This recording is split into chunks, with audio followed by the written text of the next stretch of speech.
On October 23, 1983, the quiet of a Sunday morning in Beirut, Lebanon was shattered in a single, devastating instant. It was the deadliest attack on U.S. Marines since World War II.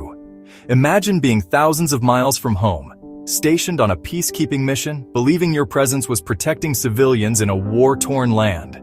Then, without warning, everything turns to fire, steel, and rubble.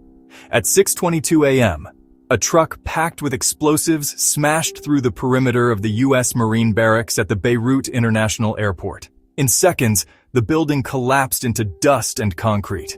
241 American service members, Marines, sailors, and soldiers were killed. Scores more were wounded. The sheer power of the blast was unimaginable.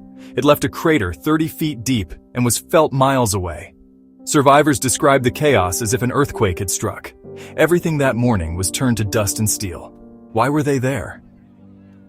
In the early 1980s, Lebanon was gripped by a brutal civil war. The United States, alongside allies, deployed troops as part of a multinational peacekeeping force. Their mission was not to wage war, but to stabilize a nation torn apart by sectarian violence. For the Marines on the ground, the mission was personal. Yet, in that volatile climate, American troops became targets. The Beirut bombing was carried out by terrorists linked to Hezbollah, supported by Iran. It was one of the earliest large-scale suicide attacks against U.S. forces, and it sent shockwaves through Washington and the world. The attack forced the United States to confront a new enemy, terrorism driven by ideology, not conventional armies.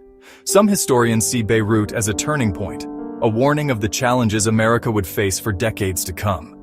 From Al-Qaeda to ISIS, the lessons of Beirut echoed forward. For the Marines on the ground, the mission was personal. They lived in a fragile balance between moments of routine and sudden violence. That balance was obliterated in the blast.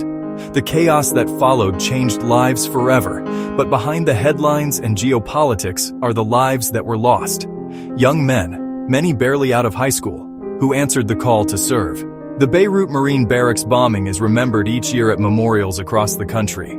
The words engraved on the Beirut Memorial in Jacksonville, North Carolina, capture the sacrifice.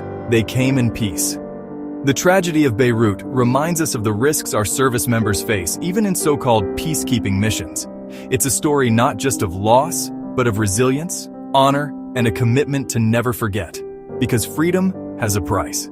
And on October 23, 1983, that price was paid in Beirut. We remember them each year, and we honor their service. If this story moved you, honor those who served by liking this video, sharing it with others, and subscribing to our channel. Together, we keep their memory alive. They came in peace, and we remember, lest we forget. Remember their service. Honor their sacrifice. Keep their memory alive. Thank you for watching.